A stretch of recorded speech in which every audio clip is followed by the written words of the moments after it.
Alright, so they're not even trying to be subtle anymore. This Trailblaze quest was jam-packed with lore, Easter eggs, and foreshadowing what's to come. A lot of reoccurring themes, but the stakes were really high in this quest. Honestly, I'm comfortable saying just the overall quality of the entire quest, the lore we got, it wasn't as bloated, and even the dialogue that we did get throughout the quest felt meaningful with purpose, and it wasn't so beating around the bush, taking 10 minutes to explain something that could take 3 minutes. No, it was very straightforward, everything was jam-packed, so we're going to be breaking it all down. We'll recap the entire quest, and then we'll break down some of the Easter eggs, because there were some major ones. Phainon's obviously a big one, the Flame Reaver, but Herta and Screwlum revealed something pretty interesting and something I've actually speculated on when it comes to Amphoreus and Erudition's involvement here. The plot thickens, and Phainon is slowly turning into what he's going to become. So let's break it all down and start from the beginning. I honestly loved how this quest didn't waste any time. We find a black cloth, and then immediately the Flame Reaver appears. And for a split second, I was actually buying it. I'm like, oh shit. You know, it's 3.3, this kind of makes sense. Then the Flame Reaver starts talking about the River of Souls and how it's full of delicious fish. Then I started laughing because, okay, yeah, this is Cipher, of course. Which was a great touch. Honestly, Cipher is one of my favorite flame chasers. Every time she's on screen, it's always funny and engaging. We get a lot more lore in this quest about Zagreus, the Titan of Trickery. Cipher then tells us that if everyone believes a lie, then it becomes reality, which is a huge foreshadow to the role she's going to play later on in the quest. Cipher basically being in Styxia to find some treasure. Then again revealing her prophecy to us how she's going to die. You shall walk with greed and die over petty change. If you're watching this recap and played this quest, I don't have to tell you. A lot of these prophecies on how these Chrysos heirs are going to die, we're about to find out real quick, because they drop like flies in this quest. It then flashes over to Lygus and Dong Hung talking about the Astral Express. We learned through last quest, Herta talking to Lygus at the end of 3.2. Lygus is also a follower of Erudition, an artificial being similar to Screwlum. Dong Hung then revealing that in the Grove, he found excessive research on the Sky Titan, many scholars believing that the world beyond the sky is taboo, and this all potentially stems from a curse cast by Aglaea, the Sky Titan, which we're going to learn about later on. The Sky Titan having a lot of power over the entire atmosphere of Amphoreus, the weather, everything. It's the Sky Titan for a reason. And there's a reason why the Flame Chasers chose this Titan to be the last one they confronted, because if it turns out to be a catastrophe, at least it's the last one they need. The Sky Titan being the reason why we cannot leave Amphoreus. The Astral Express crew members, us and Dong Hung, are kinda stuck here for the time being. Also, side note, they did change the main voice of the main MCs, which kinda threw me off right at first. I'm like, what the hell? I did not read or see any information on that anywhere, so it caught me way off guard. I'm not overly thrilled about it, but I can get used to it, since I guess it was inevitable. If we're gonna have no voice acting this long, it's been almost a year now, I guess it's time. Lygus then says he can fully restore our damaged car to return to the Astral Express, returning to our journey sooner. Lygus then also stating he can open up a path for us out of Amphoreus that circumvents the Sky Titan's divine punishment. Just as a side note, when talking about the Sky Titan and the Sky People, you're going to see so many parallels to Teyvat, it's insane. Lygus then trying really hard to get us to leave. Will you cease your support in the Flame Chase journey? Lygus really wanting us to leave. Dong Hung then stating like, I want to believe you're a good guy and accept your goodwill, but you have such a mysterious background and motives that I cannot trust your judgment. We're gonna stick around until we see the end of this journey. Phainon the Trailblazer and Mem at the Grove making preparations for their confrontation with the Sky Titan. That's when the cleaners show up there as well, to do the same thing they're doing with Dong Hung. To stall them and make sure they're distracted, they're here. During the Chrysos War, to combat the Chrysos heirs, several cities formed an underground assassin squad called the Cleaners, to target and kill anyone with golden blood from existence. This is basically Amphoreus' version of the Winter Soldier program, having a bunch of those super soldiers like in Captain America Civil War. While the Cleaners are off distracting the other parties, they show up and kill Aglaea, Aglaea being the glue that's held everything together in Okama for so long, with her golden threads. The elders always trying to spin it as her manipulating and taking away the free will of the people. She's also been protecting them this entire time from the Black Tide and the other threats. But Aglaea always knew this day was coming, and this is all part of her plan. The elders always trying to spin it that the Chrysos heirs just want to take divine power from the Titans to become demigods for power alone, using their malice and their malicious intent as a just means to assassinate one of the Flame Chasers. But this is all part of Aglaea's plan. She knows that she's going to die eventually. If she can die in a way that inspires the people to support the Flame Chase, make a martyr out of herself, which she's about to do, then the people will fully support the most exceptional of all of them, the one that's prophesized to lead them all into the new era, Era Nova, the Deliverer. Then we get a flashback between Aglaea, the Seamstress, and Cipher, a child known as a petty thief with golden blood that doesn't feel worthy to be a flame chaser, but Aglaea takes her in anyway, acting as a mentor and a mother figure. Cipher also being one of the older demigods, at this point in time being a refugee from the lost city of Dolos. Then it cuts to Cipher still in Styxia with Bartholos, who was obviously later revealed to be the Titan of Trickery themselves, Zagreus, and that they've been tricking everyone this entire time about killing the Titan. I did really enjoy how they used the Titan of Trickery, the whole concept of trickery, and how it played a much bigger role in Amphoreus and the entire story of the Flame Chasers, but in the best way possible, deceiving everyone this entire time, but I'm getting ahead of myself.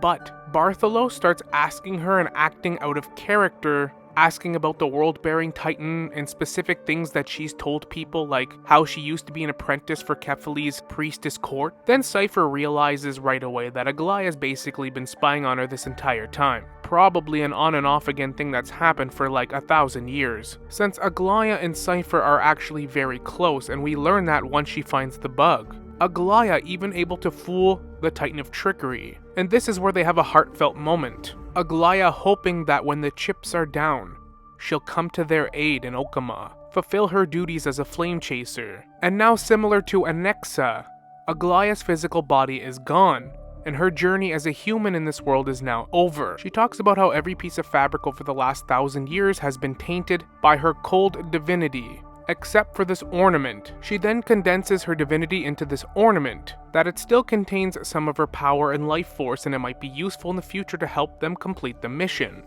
which it does, tasking the blacksmith with making phainon a weapon. Phainon naturally still in disbelief, in denial that Aglaea, his mentor, has fallen to the cleaners, somebody so powerful and so renowned. But of course Hyacinth confirms this to be true, and Aglaea leaves that very touching letter to Phainon, basically to encourage him to step up and take the role of leader now that she's gone, since at the end of the day, this all revolves around him. He's the most exceptional, and he is the one that they're ultimately going to put their eggs in his basket at the end of the day. Phainon being a very imperfect but perfect guy at the same time as she describes it. He is supposed to represent the best of humanity, even the flawed side of it. That's what we've learned this entire time in Amphoreus. I know I'm really emphasizing this, but it's going to be important for later and what's to come. Because yes, we're going to talk about even the leaked gameplay for Phainon in 3.4. If you haven't seen it yet, you ought to. It looks nuts, but it tells us a lot about Phainon and where he's headed. She then reveals her plan, that she planned her exit. She wanted to be a martyr, so she basically baited the cleaners to kill her in cold blood, now making the flame chasers look better in the public eye, which will actually help fish out the cleaners. The torch now officially passed on to Phainon, and that's where the blacksmith shows up and gives him the sword he's been making. And I shit you not, look at this sword. You can't make this stuff up. The ultimate sun and moon motifs. I nearly laughed when he told us the name of it too. Dawnmaker. Also giving him the bracelet that contains Aglaea's divinity remnants. And just for context, the reason why Phainon is known as the Deliverer is because all of the Chrysos heirs, the Flame Chasers, are all destined to die. They all have their prophesized ending, but there needs to be a Deliverer of the new era. One remaining Flame Chaser that ushers it in, and that's always been prophesied to be phainon. That is the significance of him. Basically, if you look at this whole flame chase journey, it's like a giant relay race, passing the baton on to the next racer. Phainon is the last racer before the finish line, and they've always known this for over 1,000 years. And that's where phainon has this pretty epic speech to rally the citizens, pump Aglaea's tires in her memory, while trying to give the people hope as the new leader moving forward.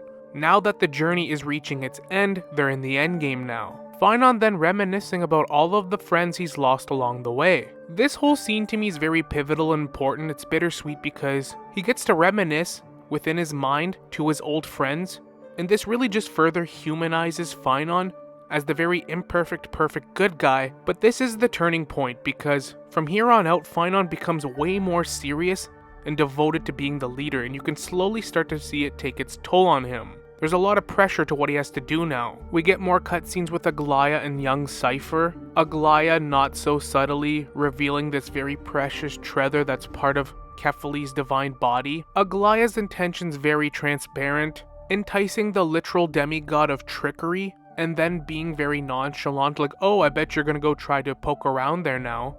Cipher then asking if she's peeking into her head with her golden threads. And this line really does summarize Cipher. She says that you're skilled at covering up lies, but your compassion is all over your face plain as day. Aglaea believing that she's a good person and the only one that can truly bear the authority of trickery.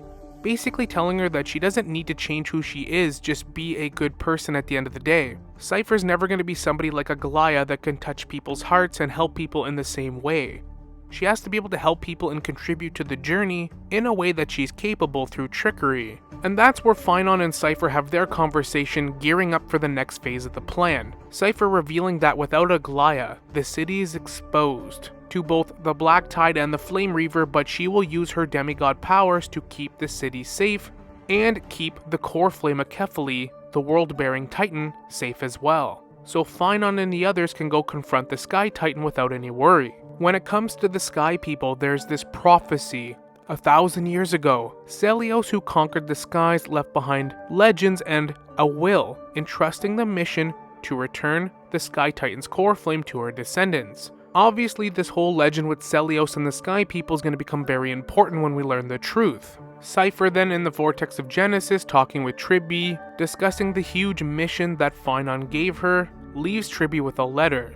This letter, we would learn, contains Zagreus themselves, who is in turn holding the world-bearing Titan's Coreflame, the Coreflame being contained into that letter.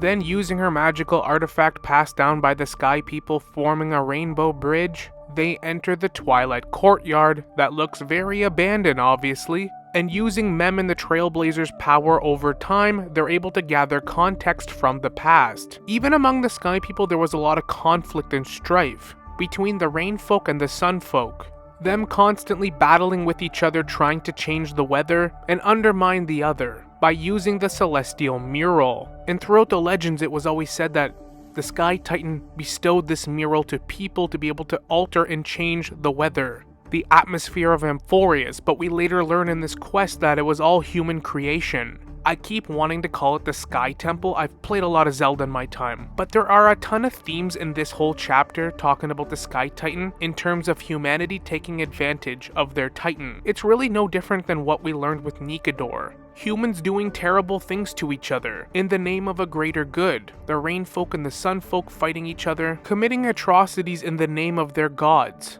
And this is where we meet Sullubus and Lunabis, the goddesses of sun and thunder that fought alongside Cellulose, way back when the Flame Chase journey first begun. And that's what's really interesting about Amphoreus. There are past iterations of this whole Flame Chase journey, the cycle, we've talked about that a lot, since even Mem at some point, when looking at the architecture, refers to that as even a memory of that architecture. It's weird, it's like, is this whole world a giant memory on loop, as a giant infinity sign? Celios was a denizen of Aquila's Sky Fortress, after Tribios ascended to be the first demigod of Passage, and began spreading the prophecy of the current iteration of the Chrysos Heir's Flame Chase journey. Celios was actually the first Chrysos Heirs to respond, challenging the Sky Titan, despite trying to be shackled by her own people, being a descendant of both the Rain and Sun tribes. known as the Day Thunder Knight. And there's really a lot of themes that remind me of Teyvat with this whole sequence in the Twilight Courtyard. Being too afraid to challenge the heavens above, the people trying to shackle her down. There's a lot of themes that also resemble the current iteration and timeline of Amphoreus. I mean, just look what the cleaners did to Aglaea. Even if it was part of her plan, the elders and people are always scheming against the flame chasers. Humans being humans. It's no different than Celios. She even goes as far as to state that she feels sorry for them, growing up among you and once saw myself as part of this tribe. Now, I don't want to go too far down the rabbit hole since there's a lot to digest here when talking about just the Twilight Courtyard itself, but essentially they tried to shackle the hero, the Chrysos heirs of that era, even casting her out at one point. The people not wanting her to slay the Titan in the name of the Chrysos heirs mission. Humans commit atrocities and have outrageous behavior in the name of the gods. Use that as an excuse, like their control over the weather and trying to outdo the other tribes. Just typical human behavior, and this is going to be a reoccurring theme. But she challenged the Sky Titan anyway, and these two goddesses were her companions that helped her do it. Even stating that the humans that watched them fight the Sky Titan were in utter horror and agony. Cause remember, the average person had centuries-long old faith believing in the Sky Titan, for that to be overturned by the curse of a child of two clans. Phainon has that very interesting line, the creations shaped by Kephili in their image fail to inherit their compassion and acceptance. Even way back then, plotting and trying to side with the cleaners. Her unconditional tolerance towards humanity was met with ruthless betrayal, but rather than actually kill and defeat the Titan, she merged with it.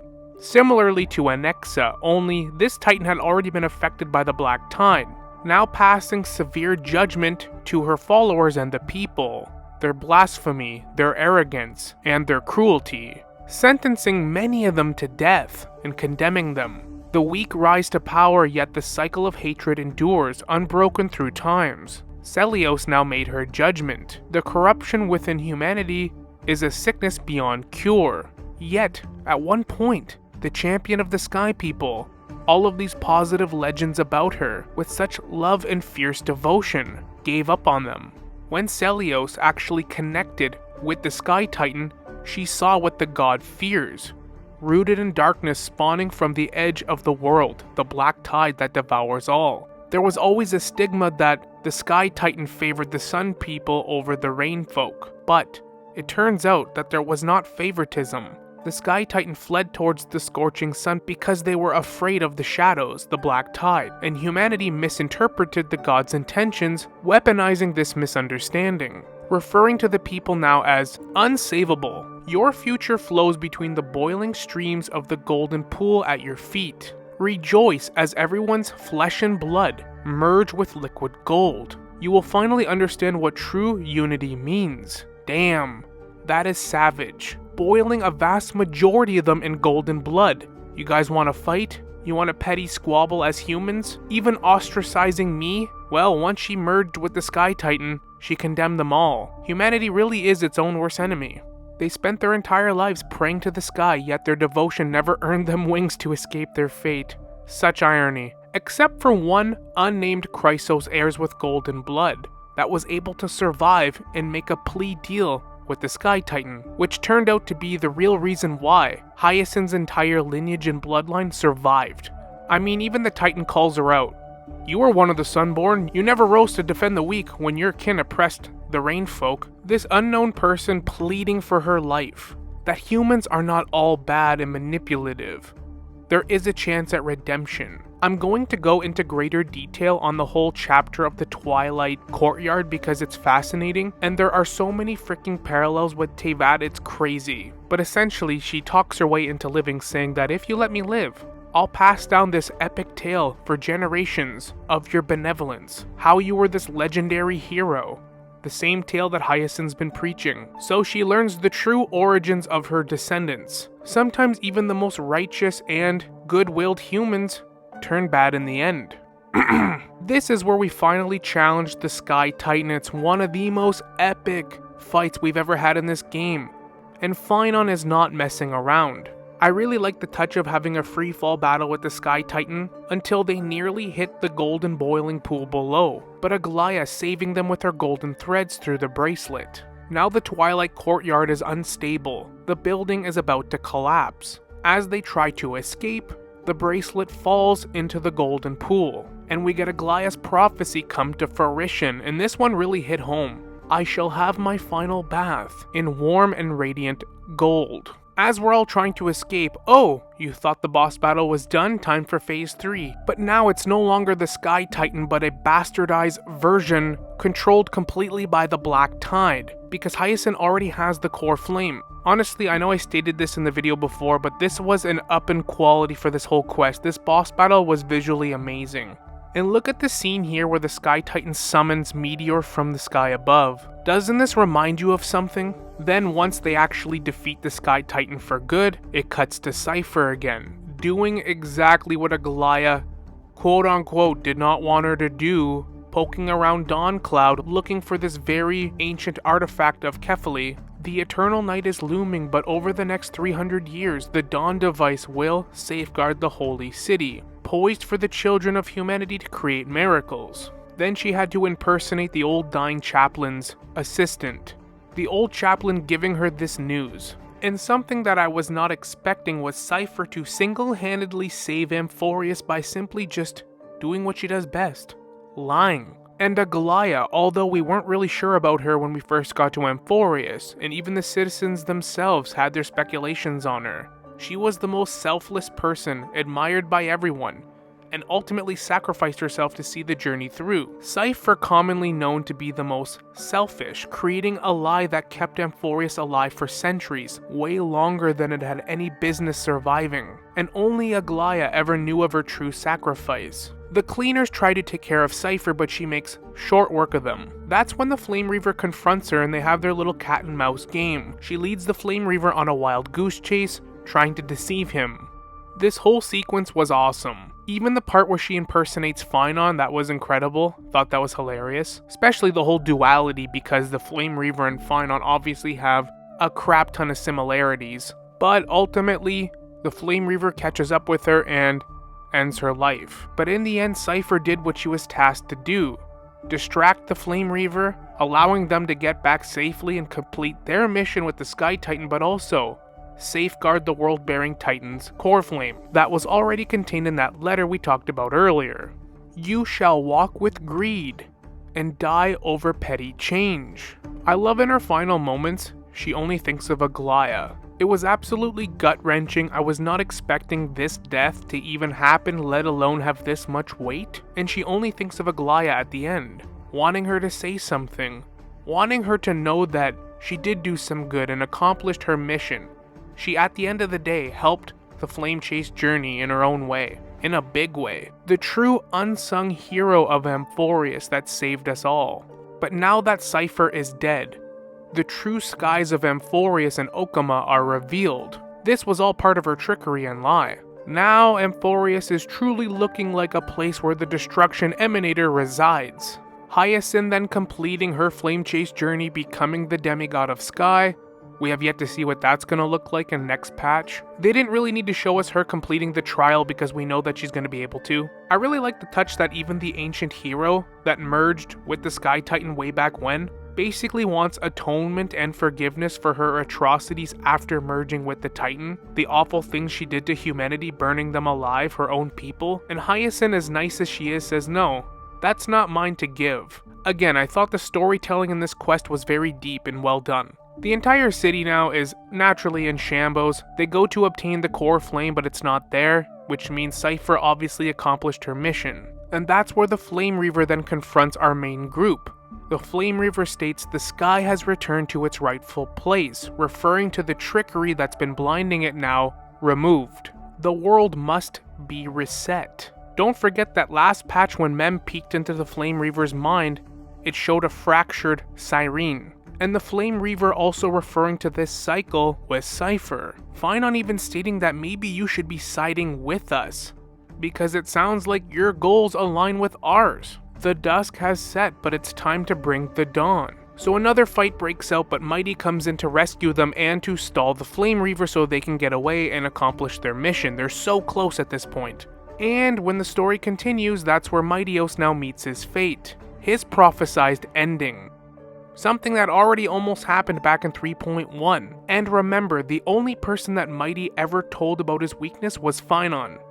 Even the blacksmith gives his life to save us, trying to make it back to the Vortex of Genesis, and then the Flame Reaver returns so Dong Hung stays behind. This is where we open the letter that Cipher gave to Trinon, containing Zagreus with the Coreflame. Like we already said, saving Okama, tricking everyone to believing the giant ball on Kefali's back would cast light forever, even managing to fool the Ascension Trial, allowing Zagreus to survive. And what allowed daylight to shine over Okama was not Kefali's miracle, but Cipher's lie woven with the divine authority of trickery. Like Cipher foreshadowed at the beginning of the quest, a lie isn't a lie if everyone believes it, it becomes the truth. It is what the people needed to believe at the time, so they did, and it worked. The people needed the daylight to shine, or they would have never made it this far. Again, like I stated at the beginning of the video, I really loved how they used trickery in this quest. Zagreus talks about how the world has hundreds of millions of possibilities, and basically all but one will come to fruition. That will result in certain destruction. What saved Amphoreus wasn't the grace of the simpleton, Kefali, nor was it the babbling of that child Oronix. Probably my favorite Titan so far. And to make matters worse, we learned that the water in the fountains dried up, which is their passage to the Vortex of Genesis. Now Trinon has to use her powers of passage to get them there, which means we know every time she expels this power, she loses a fragment of herself. And with that, we're losing yet another Flame Chaser. The first ever Flame Chaser. How fitting that her last usage of her powers of passage would be to get us to the Vortex of Genesis with the last Coreflame. And she states that because even without the prophecy, we have confidence to say, you will become the rising sun. Man, I can't even tell you how excited I am to make a video about phainon. They gave us so much in this quest. We then get a really cool scene with Herta and Scroolum as projections, now seeing the true skies of Amphoreus, discussing the Intellitron Lygus, probably using a fake body, something behind it, still denying us, still preventing us from getting here physically, just holograms. And this whole bit about Lygus using a fake body is also very important. I must admit, even if both of us worked together, it wouldn't be a simple task piercing through this defense. Herta being confident that they've always succeeded when they collab, but they wish they brought Steven or Stefan with them. Stefan Lloyd being a genius that helped them create the simulated universe. No wonder the Garden of Recollection wanted to work with the Astral Express. Without the power of the Trailblaze, it would be impossible to unearth this place's secrets, but in the end, the Garden emerged unscathed, and it was the Nameless who got burnt. Curiosity definitely killed Aki. Are they insinuating that Akavili's final resting place was here? Is this where they died? The immediate priority now is to find the whereabouts of the two Nameless, before our research on the destruction can be continued. Every second counts before the Intellitron's preventative measures kick in. The card-playing Memo Keeper told me that the frozen Trailblaze girl might just also be trapped in Amphoreus. This has to be Mem. March 7th was found encased in ice with no recollection of who or what she was. Her memory stripped from her. Mem could be that contained memory within Amphoreus this entire time. Herta, do you hear that? A wave of desperate cries from a heart of the mountain. Conclusion, the butterfly has already flapped its wings. Herta then refers to that thing that once sowed chaos across the cosmos, causing the Intelligentsia Guild to splinter, until she cracked the solitary waves theory. If you've watched my Genius Society videos, the solitary waves theory is essentially what Herta created or solved to become an emanator of erudition. I'm not going to get into that here, but it's pretty significant. And this whole thing about the butterfly has flapped, we hear suffering and screams. The source of Amphoreus' tragedy is the Emperor's scepter that survived to this day. Wow. Wow, wow, wow. Then we get to the final phase of the quest where phainon approaches the Vortex of Genesis, but Lygus is there, despite him not even having access or taking interest in this ever. Phainon is naturally skeptical of him, stating that he has become the most loyal reader of the epics, a spectator, consuming the deeds of heroes, talking about a swordsmaster that left everything behind plunging into the sea of madness, the gaze of the distant stars. And then Lygus states, "One day you will understand, but not now." Because this cycle or iteration of phainon has never left Amphoreus, nor knows about the outside world. But we're getting to that. Notice how phainon's name is now scribed out? I thought this could be like an Acheron 2.0 where her name is Acheron, but at the end it reveals it as Raiden May. So maybe they would drop the whole Kevin on us. And that's where this whole thing with phainon's so important. Now his name's scribed out and he's being very cryptic. Throughout the entire quest, especially after Aglaea died, he became more cynical and slowly started to lose it a little bit. Getting to that very desperate, "I'll do whatever it takes to succeed," which is the most classic cliche for a ultimate hero to become the villain. If you've watched this channel long enough, you know exactly where I stand with phainon. Phainon once believed that as long as he chased the flames relentlessly, the fog before me would clear, and fate would reveal its truest form. They all who passed never once received the just promised by the prophecy. Lygus stating that I've perceived outside the vortex, the world is collapsing and the children of humanity are crying. This cruel flame chase journey has made me abandon my fantasies that future is not a paradise with a gentle west wind waiting for us to step in. What lies ahead is a massive chaos. I will tear it apart, then usher in the first ray of blazing sunlight. All shall bid farewell to one, and that one person alone will witness the miracle. Such is the will of fate. Yet this time will be an epic with endless cycles. Such is Amphoreus, this giant infinity loop. The endless cycles of the flame chase journey, over and over again. And then finally, we get phainon's childhood friend, Cyrene, revealed. Now, I can't tell if she's physically here, it seems like she is. And if that's the case, that means that March 7th and Mem are no longer connected to Cyrene, as far as we know. This will be a romantic story like none that has come before. Wouldn't it be funny at the end here, it's 3 emanators in this room? Phainon the Destruction, Lygus Erudition, and then Cyrene the Remembrance. Now, first things first.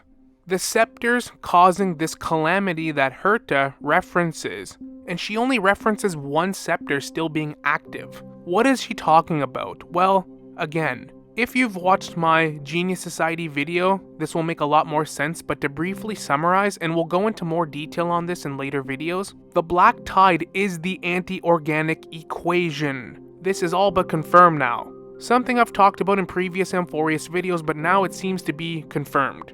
And just one of these scepters was able to bring tragedy to Amphoreus. Can you imagine when there were thousands of them in the cosmos during the Second Emperor War? Also, that line about "do you hear that? Desperate cries coming from the heart of the mountain, lives there undergoing suffering." Screwlum says, conclusion, the butterfly has already flapped its wings. I feel like this further confirms that Amphoreus isn't necessarily taking place in the actual present, but is at the same time, like a fractured memory loop that we're living through. Because along with the scepters comes the mechanical wars, right? What Screwlum is referencing about this butterfly has flapped, and the screams and suffering is Polka Kakamond, the 4th Genius Society member, the Lord of Silence, who uses the power of butterfly affecting to assassinate people throughout the timeline, to prevent the circle of knowledge from expanding. She was obviously involved in both mechanical wars. She's the one that killed Rupert I and killed some scholars and people affected by the anti-organic equation in the second mechanical wars. So for Screwlum to be referencing Polka Kakamon makes a ton of sense. Also because Amphoreus is kind of taking place in both the past and present in this very contorted memory, time loop, infinity logo world. It's hard to really say exactly what's going on here. To me at least, it sounds like a scepter was implanted here, and this was all part of the war and part of Rupert II's domain with his scepter system, his hive mind. But Amphoreus was isolated somehow to be in a time loop, but erudition still lingered here, hence Lygus. Lygus could also be a fraction of Rupert himself. I've speculated this already, I think in my last Amphoreus video, when Lygus was talking to Herta. And what's funny enough, and actually makes sense for Amphoreus context, is Fully themselves is the one that prophesized this horrifying mechanical war that would erupt throughout the cosmos when the antivirus program was activated. Long story short, Rupert I was this computer in a trash heap that gained sentience, kind of like Ultron, invented this anti-organic equation. This equation was enough to receive the gaze of news, to become part of the Genius Society, and the anti-organic equation kind of ravaged the entire cosmos for a while, until Pokakakamon murdered Rupert I. But Rupert II was a human that integrated its mind with Rupert's to become Rupert II. And during the Scholar strife sometime, a Scholar accidentally synthesized with the anti-organic virus, while trying to create a hybrid being that possesses both the advantages of organic and inorganic life forms. And the scepters all connected through Rupert like a hive mind throughout the cosmos. I guess one ended in Amphoreus. All of the scepters now said to be offline, but I guess according to Herta, one slipped through the cracks and is hidden within the orb of Kephali, which will cause the birth of an unknown Lord Ravager. It's like the perfect universe-conquering equation. And if you think about how the Black Tide works, the malice of humans, like we've learned in Amphoreus this entire time, kinda makes sense. And it explains why Erudition is here, and explains why even the Remembrance is here, since the Remembrance was the first to know of this equation before it even happened, prophesized it. And that's what Amphoreus is all about, right? Prophecies of the future, the new era. But it seems like it's all been integrated here into this cycle for some reason. Why is that? Well, obviously some memory time shenanigans is going on here. Perhaps this was to stall the anti-organic equation somehow, and the geniuses like Lygus that are involved here are now just studying the phenomenon, maybe, or just investigating the scepter. Now obviously I can't say for sure, but there's quite a few hints that link Lygus to Rupert, either connected to Rupert or a part of Rupert's empire, maybe Rupert himself. And the reason for this is one, they talk about he's still alive, this is just a body, which makes perfect sense for somebody like Rupert. Rupert's kind of like Ultron. The physical body that they're in doesn't really matter. It's an inorganic being, almost like a program or a computer. Secondly, Herta's an emanator of Erudition and Screwlum's no slouch himself. The two of them working together aren't even sure if they can overcome the safety protocols that Lygus and whoever's behind this have implanted. This is why Lygus can mysteriously fix our Astral Express car and wants us to leave. We possess a power that maybe threatens what they're doing here. And thirdly, like I said, she mentions Akavili or Aki, their death. A big novelty when we first learned of Amphoreus back in Penacony when it was teased is that Akavili has never visited this place. Maybe Akavili has, but never got to leave. Why would she say this? I don't think just any follower of Erudition could be this dangerous and this cunning, and this capable if it's not connected to Rupert and the Mechanical Wars. Just something to note. You guys already know where I stand with phainon. My speculation has been pretty much since the very first quest we've got with the Flame Reaver, that phainon is either going to become Nanook of Destruction themselves or a Lord Ravager. Now, based off everything we've seen, all the sun and moon motifs, calling him the Dawnbringer, the Deliverer, and if you've seen phainon's 3.4 leaked gameplay, holy shit. I believe phainon will become Sun Devourer, one of the Lord Ravagers and Emanators of Destruction, which is supposed to be a sad irony because he's meant to be the Dawnbringer, bringer of the sun, the future, the golden boy. Little is known about Sun Devourer other than they are known to prey on stars and plunging worlds into complete darkness before invading planets. Remember when phainon was all confused with Lygus talking about beyond Amphoreus and the stars, and Lygus is like, you don't understand yet, but you will. Maybe future phainon is already Sun Devourer, this taking place in the past in a cycle. Maybe the Flame Reaver is a version of phainon from a different cycle that broke out trying to prevent himself from becoming a Lord Ravager. But here's how I see this playing out. Remember the last time phainon tried to take a Coreflame strife, it didn't go well, we had to save him?